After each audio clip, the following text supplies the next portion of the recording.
Now, there are some movies that don't just reside in the pop culture penthouse. They haunt it. They drift around for decades, leaving behind quotes and images and theme songs and merch and Halloween costumes and random moments where somebody in real life yells, "We've got one," like they're about to trap a ghost in a Manhattan ballroom. Ghostbusters was not just a blockbuster hit from 1984. This is one of those rare films that became its own little universe almost immediately. The logo, the car, the jumpsuits, the music, the giant marshmallow man, all of it's iconic. I mean, even people who haven't seen the movie somehow know what a proton pack is and know not to cross the streams, which is impressive for a comedy about underemployed weirdos basically starting a paranormal pest control business. And really, that's what makes this one such a fun movie to revisit, because its reputation has been locked in for years. Everybody knows Ghostbusters, everybody remembers the song, everybody remembers the catchphrases, but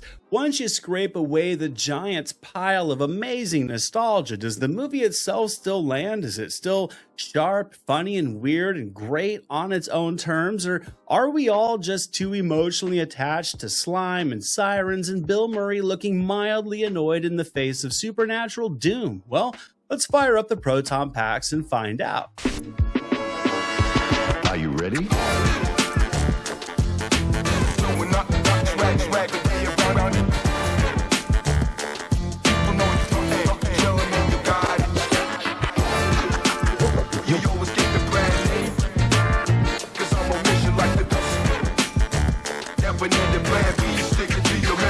Are you ready?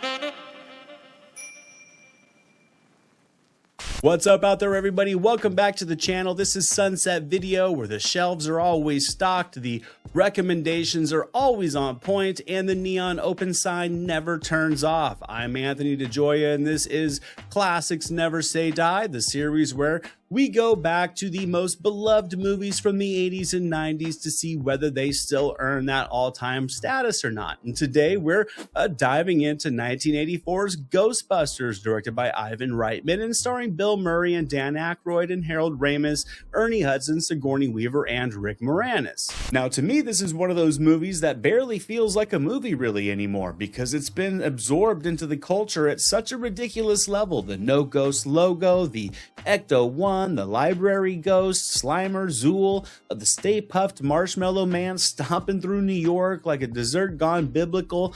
All of it is stamped into 80s movie history, but today we're stripping away the nostalgia and moving past all the iconography to see if the movie on its own still holds up. Hey, anybody see a ghost?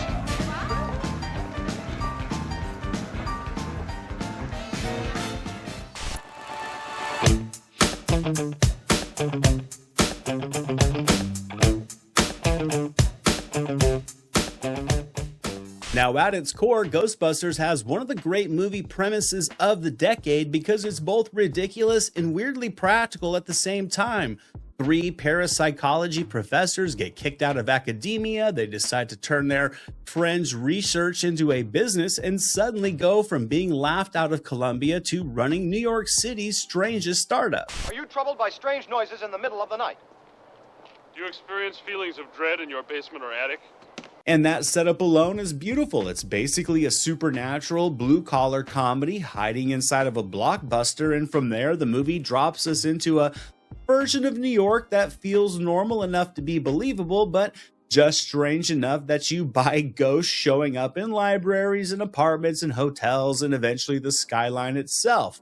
Bankman is the smooth-talking wise guy, Ray is the enthusiastic believer, Egon is the deadpan brain operating on some private wavelength only he can really hear, and then later on, Winston steps in, giving the whole thing a grounded working man energy that the movie absolutely thrives on. And really what jumps out when revisiting now is just how clean the setup is. You get the university dismissal, then the firehouse, the first catch, off to Dana's apartment, you get the strange readings, the business blows up, Walter Peck then barges in like a government migraine in a suit. It all just stacks neatly. This movie is tossing out jokes, character beats, supernatural lore, and escalation all at once, but it never feels overcooked. It feels confident, and it knows exactly what kind of movie it is.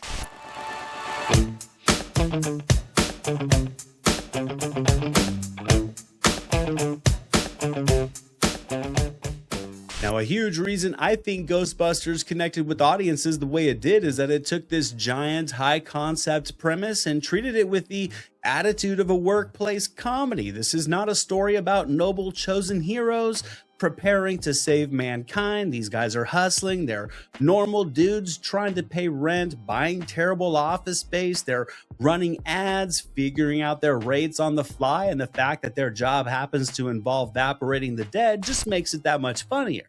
These things are real.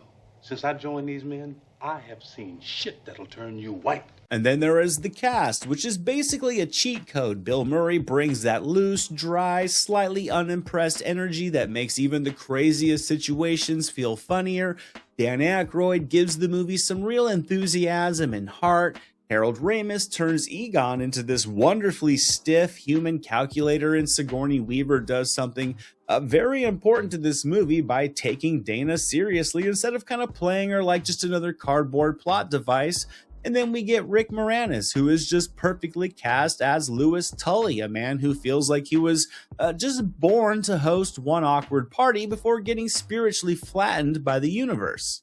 I'm giving this whole thing as a promotional expense. That's why I invited clients instead of friends. You having a good time, Mark? It also helps that the movie doesn't feel like it came from one single genre. It's a comedy, a monster movie, a sci-fi effects movie, a New York movie, a lightly apocalyptic fantasy, all jammed together, and that blend can go sideways real fast, but here it really clicks because the tone is so controlled. The movie knows when to be goofy, when to be eerie, when to let the performances carry the load, and when to let the spectacle take over. And maybe just as important, it arrived with the kind of imagery people simply do not forget. The logo, the uniforms, the traps, the ectoplasm, the dogs, the rooftop finale, the Stay Puft reveal. The movie was practically built to live in your brain like a friendly possession.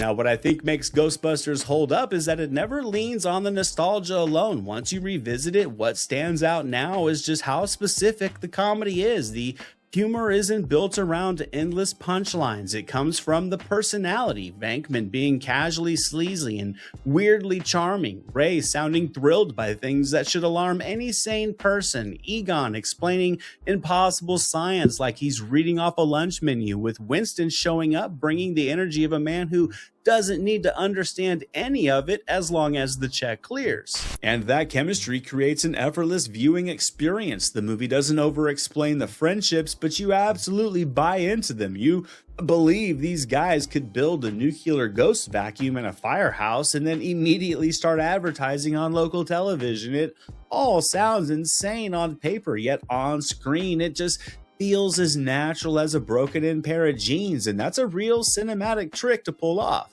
And something else that really does still work in this movie's favor is just the atmosphere overall. Ghostbusters brings this oddly cozy version of supernatural danger. It can feel spooky without ever becoming oppressive. The library opening scene still has great tension. Dana's apartment still feels a little bit off.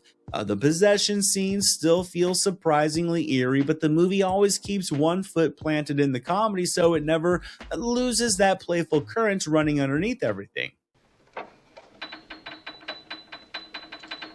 I hate this. I like to torture him. I also think the special effects still have a lot of charm because they feel handmade in the best way. The ghosts are messy, the beams crackle, the creatures have a lot of texture. The movie just has that tactile 80s studio magic look where you can feel the artist in a room somewhere trying to figure out how to make a terror dog lunge at the camera. It just gives the film personality. It's not polished into blandness. It's a little scruffy, a little smoky, a little slimy, and all the better for it.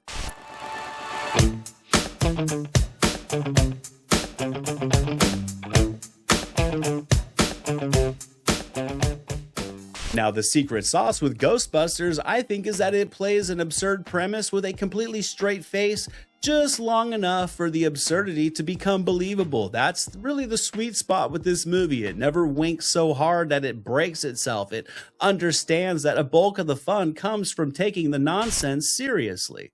You know, it's just occurred to me we really haven't had a completely successful test of this equipment. I blame myself. So do I.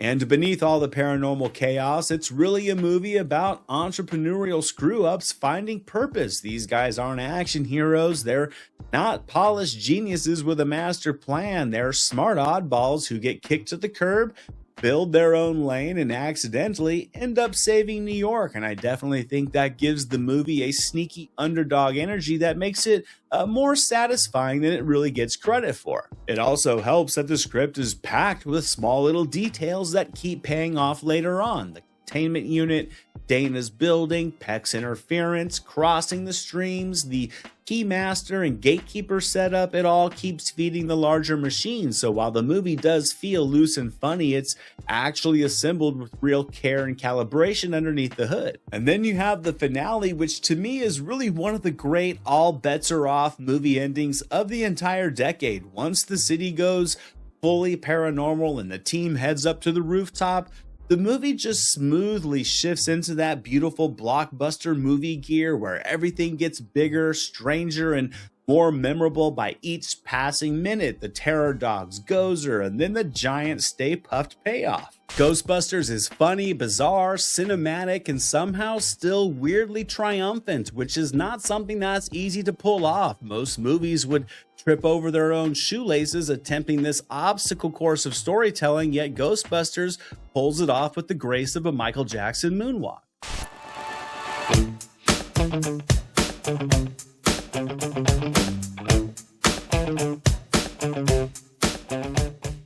So does Ghostbusters still hold up? Abso-frickin-lutely, and more so than that, I think it still feels like one of the more original mainstream comedies of the 80s. It's funny without being desperate, imaginative without ever getting lost in its own mythology, and it's big without ever losing the personality that made people care about it in the first place. It still has a great cast, it still has one of the most lovable group dynamics in 80s cinema, and it still has a look, a mood, and a tone that nobody else really duplicated quite the same way. And most impressively, I think it still feels fresh because it doesn't move like a formula movie. It has its own rhythm, its own flavor, and its own slightly deranged confidence, and I think that makes it timeless. Because some classics survive on reputation, some survive on soundtrack memories and quotable lines.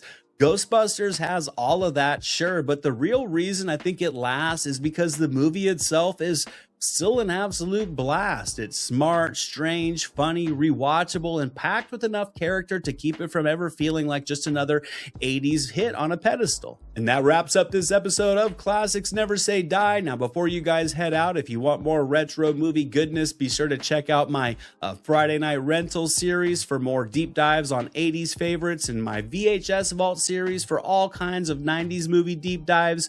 Both playlists are right here linked into this video for you guys to check out. And let me know down in the comments where Ghostbusters ranks for you. Does it hit exactly the way it always did, or is there another 80s classic that you think holds up even better? I'd love to hear your guys' thoughts. As always, guys, thank you so much for watching. I appreciate each and every one of you guys. If you enjoyed this video, hit that like button, subscribe to the channel if you haven't done so already, and turn on the notifications so you never miss a new upload. And until the next time, keep the retro movie talk alive, and remember, movies never say die. Jack Burton and the Pork Chop Express, and I'm talking to whoever's listening out there. Survive a war, you gotta become war. I suppose we have to register you as a lethal weapon. You trying to say Jesus Christ can't hit a curveball?